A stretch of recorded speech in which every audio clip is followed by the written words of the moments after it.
Good news, I'm alive! And I brought you something with pointy ears. Hello and welcome to episode 5 of Creative Wordsmithing, where we're going to find out what's behind this lady's face. My copy of DaVinci Code was way too big to fit in my scanner, so we're going to be taking a look at Dan Brown's Digital Fortress instead. I'm going to be running this book through the TAD system, just like I did last time, only this is a completely different genre and a completely different style of writing. So here's what I found. Okay, so here we have about the first 10 pages of Dan Brown's Digital Fortress. And again, I'm using the same color coding that I used last time. Thought is purple, action is red, dialogue is blue, setting is yellow. Now let's take a look at what we found. Okay, first thing I want to note is that this is a pretty typical sample of commercial fiction. So that means that most of this stuff is going to be either blue or red, action or dialogue. So keeping that in mind, the first thing I find is that throughout, descriptions of the setting are kept to a minimum, sometimes only lasting a phrase or two. So here we got some yellow, here we got some yellow, and sometimes we only get this much of setting, just like a phrase or sometimes even half a phrase of setting, and that's what the reader gets to work off of. Okay, the next thing, lines of action and dialogue are usually short, but they are extremely frequent. We don't have long, complex sentences here. We have short sentences. Even when people are talking, they aren't talking for very long, and there is a frequent exchange between two people.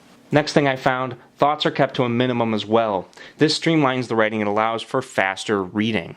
So here, we're looking at the beginning of the document. This is the first thought we get here.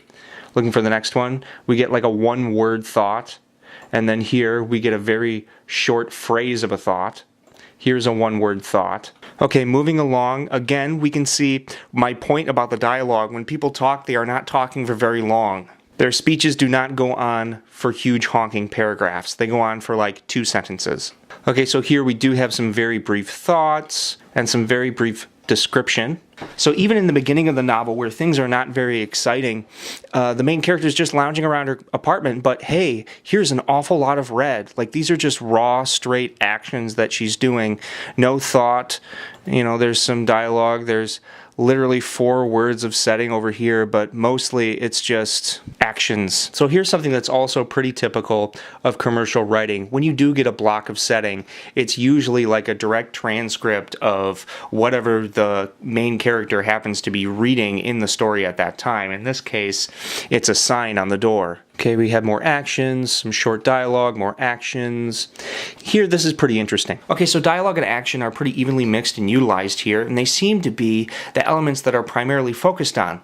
But this can leave the story reading very thin, so eventually authors have to pile in large chunks of thought to help the story feel more immersive. In this particular example, suddenly we are switching to a minor character, and we're going into his head, and he's just looking at one of the main characters, a woman. And it's kind of funny, actually, because once we go into his head, he's still only thinking really superficial thoughts. I mean, I've categorized this as setting, but what it actually is a description of how fine this woman is. A few lines down, we come to this really large section of thought. And here, the female main character is just straight up telling us what her boyfriend is like. In less commercial fiction, this same information would most likely be expressed in a moment-to-moment scene with thoughts and descriptions of character. Here, it's being presented in the most straightforward, simplistic way possible. Characters don't really matter very much in this genre. It's mostly about the plot. So that means we focus on action, we focus on dialogue. Again, I've chosen to categorize descriptions of characters as setting, and in this thought section, we have lots of descriptions of the rugged good looks of Becker. And you will find that these thought breaks will occur less frequently as the story progresses, and one by one, all of the characters are introduced, and there's just less of a reason to have these aside thoughts where we're just telling all of the attributes of a character instead of showing them. Descriptions are sparse and superficial in this style of writing. It mostly focuses on general characteristics in place of deeper character development that would take longer to accomplish. Okay, so looking over here, we have action, action, action, some brief thoughts, some action, some indirect dialogue.